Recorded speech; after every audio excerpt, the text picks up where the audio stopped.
Olá, pessoal! Hoje nós falaremos sobre as equações de Maxwell.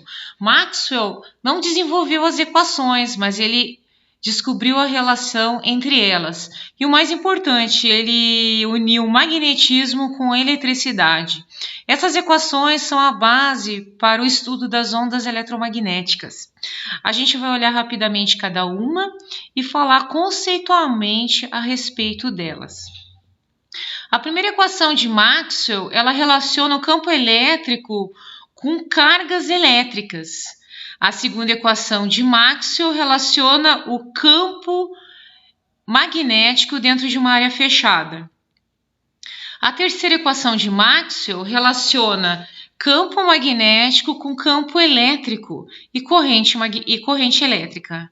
E a quarta equação de Maxwell, ela relaciona campo elétrico com campo magnético. Vamos falar agora um pouquinho mais sobre elas.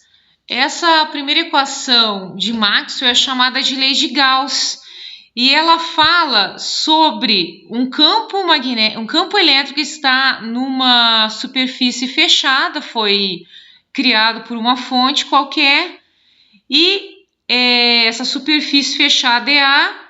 E ele depende somente da carga elétrica contida dentro dele. Tem esse ε0, que na verdade é a permissividade elétrica do vácuo, que é 8,85 vezes 10 na menos 12 Faraday por metro. E voltando à nossa equação, agora que a gente já viu esse elemento desconhecido, a primeira parte da equação ela é uma integral fechada de campo elétrico dentro dessa área fechada, né? Isso aí nada mais é do que o fluxo elétrico. Então, o que está dizendo a primeira equação de Maxwell? A primeira equação de Maxwell diz que esse fluxo elétrico, esse campo elétrico, ele depende única e exclusivamente da quantidade de cargas internas a essa superfície fechada. Essa superfície fechada, quem vai definir é a gente mesmo, né? O interessante é nunca definir na hora do exercício uma superfície com uma muito difícil. É bom optar por superfícies mais fáceis de fazer o cálculo.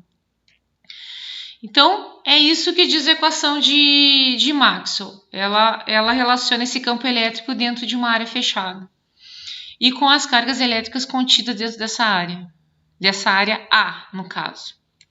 A segunda equação de Maxwell, chamada de lei de Gauss para o magnetismo, ela faz esse paralelo, né? Ao invés de eu ter um campo elétrico, agora eu tenho um campo magnético. Ele também está dentro de uma área fechada, né? Ele também, na verdade, esse cálculo, né, essa integral fechada de campo elétrico vezes dentro dessa área é o fluxo magnético. E o que ele diz? Ele diz assim, por exemplo, eu tenho uma fonte geradora, nesse caso é um ímã, e esse ímã ele vai gerar linhas de força. Essas linhas de forças elas entram e saem da área que eu vou definir como essa superfície fechada, igualmente no primeiro caso. E como a gente sabe, as linhas de forças entram e saem, então a somatório dessas linhas de forças é igual a zero. Por isso, então, que o fluxo magnético dentro de uma área fechada é igual a zero. A terceira equação de Maxwell é a chamada lei de Ampère. Ela fala ela relaciona o campo magnético com uma corrente e com a variação do fluxo elétrico. A gente vê aqui um D delta T, que é essa variação de fluxo elétrico. Aqui a gente tem um elemento desconhecido, que é o φ0, que nada mais é do que a permeabilidade magnética do vácuo, que é 4π vezes 10 na menos 7 Newton por ampere ao quadrado. E voltando à equação, a gente vê que essa primeira parte da equação, ela segue a mesma linha das outras, né? Então, eu tenho uma integral fechada, né, desse campo magnético, que na verdade é o fluxo magnético, essa primeira parte da equação. E na segunda parte da equação eu tenho essa permeabilidade que eu já vi, tem essa corrente elétrica, né? E somando tem também esse fluxo elétrico. Então, eu posso dizer que eu tenho uma corrente elétrica circulando num condutor, me surge linhas de força de campo magnético, e para fazer o cálculo eu vou também englobar essas linhas e uma linha fechada, numa linha fechada L. Então, eu vou calcular esse elemento infinitesimal dL.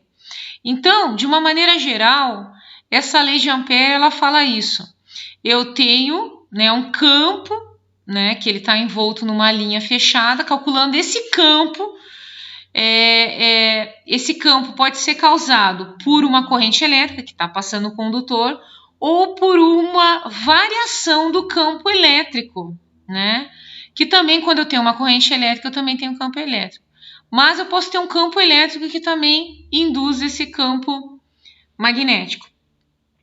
A quarta equação de Faraday é uma equação que ela relaciona o campo elétrico à variação do campo magnético. Né? Nessa segunda parte da equação, a gente tem um ddt que mostra como é que é essa variação. A gente pode ver aqui essa variação de uma maneira bem simples, aproximando ou afastando um ímã, onde em cima de uma espira, que é um caminho fechado, por onde vai circular uma corrente. Então, o que vai acontecer? Essa corrente elétrica vai circular, ela vai produzir um campo elétrico, e esse campo elétrico, por sua vez, vai produzir também uma força eletromotriz. Então, assim, a gente pode chegar às seguintes conclusões. Concluindo, dessa maneira conceitual de explicar as 4 equações de Maxwell. Uma carga estacionária ela produz o campo elétrico, mas ela não produz o campo magnético. É a primeira equação de Maxwell, onde fala a lei de Gauss.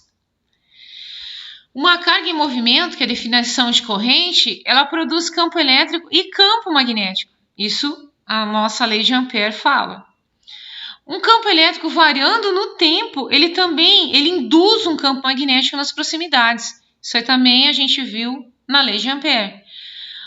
Um campo magnético variando no tempo induz um campo elétrico nas proximidades. Isso a gente vê na equação de Faraday.